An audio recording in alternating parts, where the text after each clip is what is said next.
Assalamualaikum warahmatullahi wabarakatuh. Selamat datang di Forecast, forum obrolan ringan tentang hijrah dan kampus. Tempat di mana kita ngobrolinnya dengan santai dan juga penuh makna. Ngebahas tentang kehidupan kampus dari sudut pandang Islam. Pada episode kali ini topik kita yaitu tentang pertemanan di tengah prinsip antara loyalitas dan batasan yang kelihatannya ringan tapi juga sangat menentukan arah hidup mahasiswa. Hari ini kita ngobrolinnya sesuatu yang penuh krusial dalam perjalanan hijrah, pertemanan, lingkungan. Kalau kita ngomongin soal hijrah ya, itu bukan soal pribadi, tapi juga tentang siapa yang ada di sekitar kita. Bareng kami, perkenalkan aku Ika Nisadia sebagai host dan narasumber kita. Aku Aisyah Faras Alfenida dari Program Studi Perpajakan Fakultas Ilmu Administrasi angkatannya 2022 sebagai narasumber. Oke, langsung saja ya teman-teman Forecast. Teman-teman, kadang kalau dipikir hijrah itu sangat berat ya kalau misalnya kita sendirian. Tapi ternyata siapa yang ada di sekitar kita itu sangat mempengaruhi loh. Ada dari beberapa kisah mahasiswa yang niatnya hijrah dari awal, niatnya udah penuh nih. Tapi ketika dia udah masuk kuliah, dia salah pergaulan akhirnya dan terjatuh.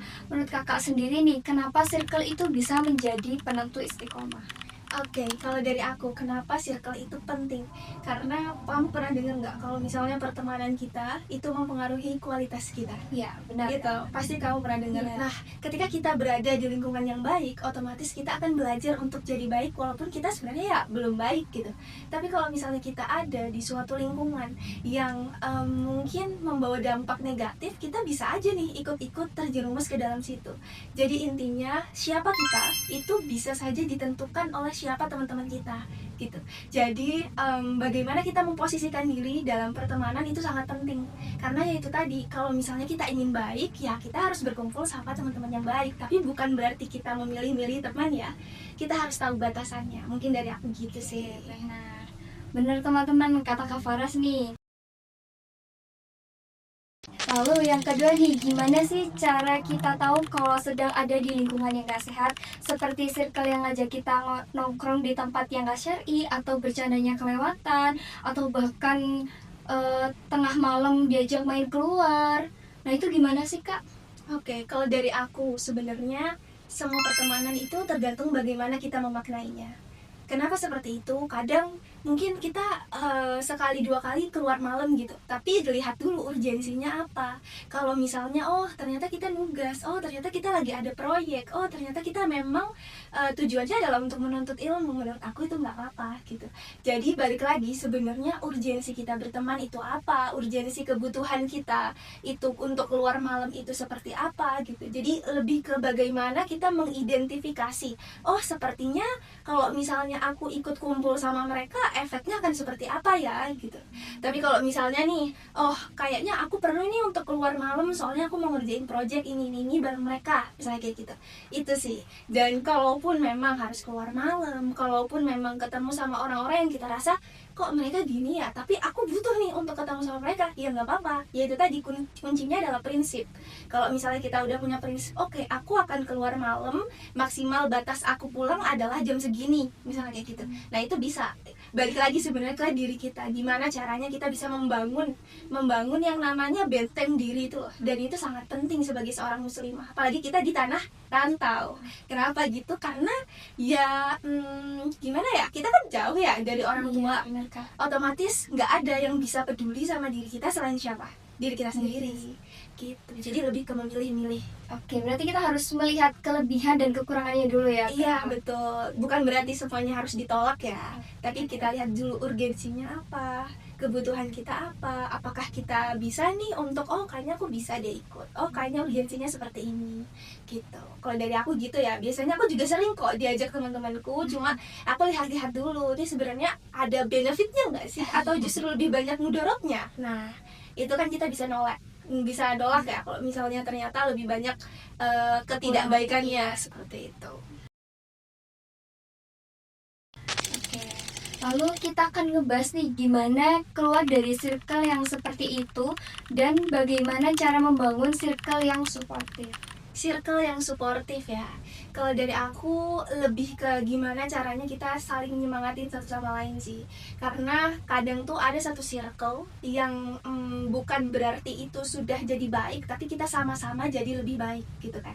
Nah, kita bisa nyari nih teman-teman yang sekiranya dia tuh mau berjuang bareng sama kita buat jadi lebih baik. Ketika kita sudah ada di komunitas yang baik, otomatis circle teman-teman kita juga akan jadi komunitas yang baik-baik juga gitu. Dan emang agak susah ya kalau misalnya kita tiba-tiba pengen join ke sesuatu yang kita nggak tahu urgensinya kayak gimana, terus akhirnya kita jadi kayak loh kok jadi gini sih. Nah itu jadi lebih ke gimana caranya kita memposisikan diri. Itu tadi kita bisa kok bangun circle positif sama teman-teman kita. Misalnya nih, wah ini kayaknya ada kajian nih, ayo ikut kajian yuk bareng-bareng. Nah itu juga bisa. Atau misalnya ini kayaknya ada kajian di sini, kamu bisa nggak ikut sama aku gitu ya. Kita aja dulu yang ngajak ke mereka, terus nanti kita bisa sama-sama ke sana misalnya kayak gitu. Kadang tuh ya itu tadi, circle pertemanan yang menuju lebih baik itu bukan ada sendirinya, tapi dibentuk. Kita bisa membentuk itu untuk bisa sama-sama jadi lebih baik gitu sih kalau dari aku. Oke. Berarti loyalitas tuh sangat penting ya Kak? Iya, jadi bisa aja sih sebenarnya kalau misalnya sama teman-teman lama kita gitu ya, misalnya kalau mau menjadi baik bukan berarti kita meninggalkan teman-teman kita yang lama kan, lebih ke gimana nih caranya kita bisa ngajak mereka juga buat sama-sama jadi lebih baik gitu. Oke, baik. Ternyata loyalitas itu sangat penting loh teman-teman Forecast, tapi bukan berarti kita harus ikut gaya-gaya hidup teman kita. Kita juga bisa tetap jadi teman yang baik tanpa harus mengorbankan prinsip kita. Di sini kita akan membahas menyampaikan nilai-nilai hijrah tanpa kesan menggurui. Menurut Kak Farah sendiri itu seperti apa ya? Jadi penyejuk atau bukan jadi penghakim? Oke. Sebenarnya nih kalau kita nih ingin menyampaikan kebaikan ke teman kita, kita harus ngerti dulu dia itu bisa didekati dengan cara apa. Jadi sebagai teman yang baik nggak mungkin kan kita langsung kamu jangan seperti ini, kamu jangan gitu, kamu jangan melakukan ini. Nah itu sudah pasti dia nggak akan mau untuk ya menerima apa yang kita omongin gitu ya. Tapi kalau misalnya kita melakukan dengan pendekatan-pendekatan yang memang cara dia, itu akan lebih memudahkan kita untuk bisa masuk ke dunianya gitu. Jadi nih misalnya kita lagi ada di dalam suatu pertemuan gitu ya sama dia gitu. Nah kita omongin aja sama pendekatan dia, ih kamu tadi gini ya, kenapa kok kayak gini, kenapa seperti ini, misalnya kayak gitu. Jadi lebih ke gimana kita melakukan pendekatan personal ke dia. Nah ketika kita sudah bisa ngambil hatinya nih, kita udah kayak oh iya ya ternyata yang aku lakuin salah ya. Nah itu berarti kita udah benar nih untuk membawa dia ke arah yang lebih baik gitu. Intinya kalau misalnya kita mau mengingatkan teman, pakai cara-cara yang memang dia itu adalah tipe dia gitu, nggak yang langsung menjustifikasi bahwa kamu salah, tapi coba lakukan dengan pendekatan dia tuh senangnya didekati dengan cara apa sih. Coba ngobrol berdua sama dia, kita ngobrolin hal-hal yang sekiranya bakal dia suka, terus akhirnya dia akan sadar dengan sendirinya bahwa mungkin saja apa yang dia lakuin itu salah. Dan itu adalah menurut aku ya contoh pertemanan yang sangat oke, dan itu juga pernah aku lakukan di pertemananku gitu. Dan pelan-pelan pun kayak oh iya bener kamu sih, rahasia yang aku lakuin tuh ternyata harusnya nggak seperti ini. Nah itu kita bisa sama-sama loh buat jadi lebih baik misalnya kayak gitu. Jadi lebih ke gimana kita memposisikan diri sebagai teman dia sih. Jadi jangan kita menjustifikasi bahwa dia salah, tapi kita lakukan dengan pendekatan-pendekatan yang memang cara dia, supaya kita bisa masuk ke hatinya gitu. Orang kan kalau sudah masuk ke hatinya pasti dia bakal kayak oh iya ya bener juga sih apa yang dia katakan misalnya kayak gitu. Gitu. Kak. Nah pada segmen keempat ini antara ikhwan dan akhwat, tapi katanya cuma temenan doang nih Kak. Waduh, gimana itu ya? Fenomena klasik ini tuh sering terjadi pada pertemanan lawan jenis di kampus yang bebas. Batas-batas itu bakalan sering kabur gak sih Kak kalau kayak gitu? Iya betul, itu ihtilat ya. Emang kayak terlalu pencampur bauran itu emang agak kadang menimbulkan sesuatu yang gimana gitu. Padahal di Islam kan udah jelas nih Kak cara mengajarkan adab dan batasan antara akhwat dan ikhwan. Kita bakal kupas dari sisi syariat dan realita, gimana sih caranya menurut kakak ya Jaga profesionalitas biar nggak baper dan nggak kebablasan. Biar nggak baper, ya itu sama aja sih kayak tadi ya aku bilang, seorang muslimah yang baik itu adalah muslimah yang memiliki prinsip.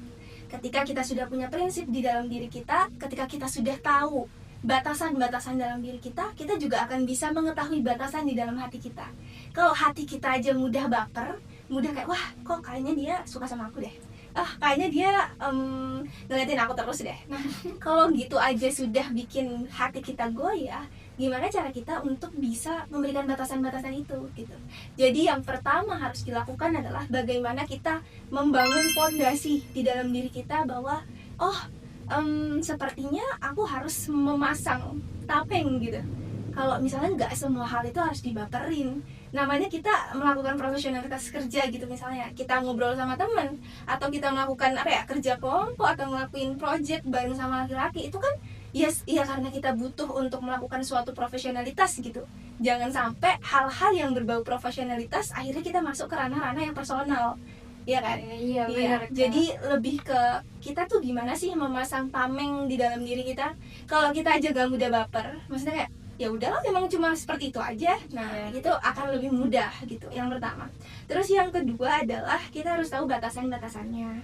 Mungkin kalau misalnya di dalam Islam memang harusnya kita tidak bersentuhan secara langsung misalnya kayak gitu, terus nggak boleh deket-deket banget misalnya dalam suatu diskusi, atau nggak yang terlalu bercanda berlebihan atau seperti apa. Ya kita harus tahu sebenarnya batasan-batasannya itu seperti apa, karena ya itu tadi semakin kita mengerti apa yang dimau sama diri kita, apa yang dimau sama Allah pastinya, semakin kita akan memiliki batasan-batasan itu akan secara tidak langsung akan kayak ini udah melewati batas misalnya kayak gitu.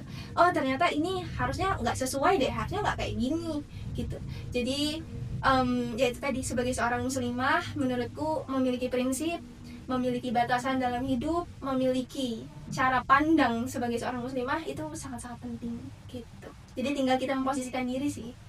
Jadi kita sebagai akhwat kita harus menjaga fondasi diri kita ya Kak, dan menekankan prinsip kita. Iya, prinsip itu sangat penting, karena gak tau kenapa ya, menurut ini aku sharing aja ya. Aku sharing di zaman yang sekarang ini banyak banget pergaulan perempuan yang memiliki prinsip itu sangat sedikit, dan bahkan aku pun masih agak kesusahan untuk menjaga sebuah prinsip. Kenapa seperti itu? Misalnya nih, kita nggak harus sebenarnya dari lulusan pondok itu, enggak. Misalnya nih menjaga pergaulan misalnya kayak gitu. Nah orang-orang yang menjaga pergaulan dengan lawan jenis itu bisa dibilang sedikit juga kan. Misalnya misalnya atau yang lain sebagainya, misalnya memakai hijab yang syar'i misalnya kayak gitu ya. Nah seseorang yang memiliki prinsip untuk memakai hijab syar'i itu berarti kan dia sudah ada tertanam di dalam dirinya bahwa aku memiliki prinsip untuk memakai hijab syar'i.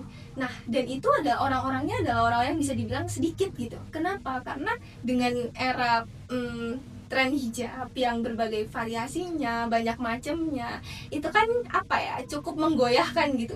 Jujur ya, itu sangat cukup menggoyahkan. Padahal kita tahu kita sebenarnya sebagai seorang muslim harus memiliki prinsip misalnya kayak gitu. Dan ya itu tadi, perempuan yang memang memiliki prinsip adalah aku adalah perempuan yang hebat gitu. Karena nggak semuanya punya itu, dan nggak semuanya mau belajar untuk mempunyai prinsip. Itu kuncinya. Dan bukan berarti kita menjustifikasi bahwa mereka yang kurang kayaknya mereka yang kurang berprinsip, nggak gitu sih. Lebih ke gimana kita mengimplementasikan itu kepada diri kita sendiri aja dulu gitu. Karena hijrah itu kan mulai dari diri sendiri kan. Benar Kak. Gitu.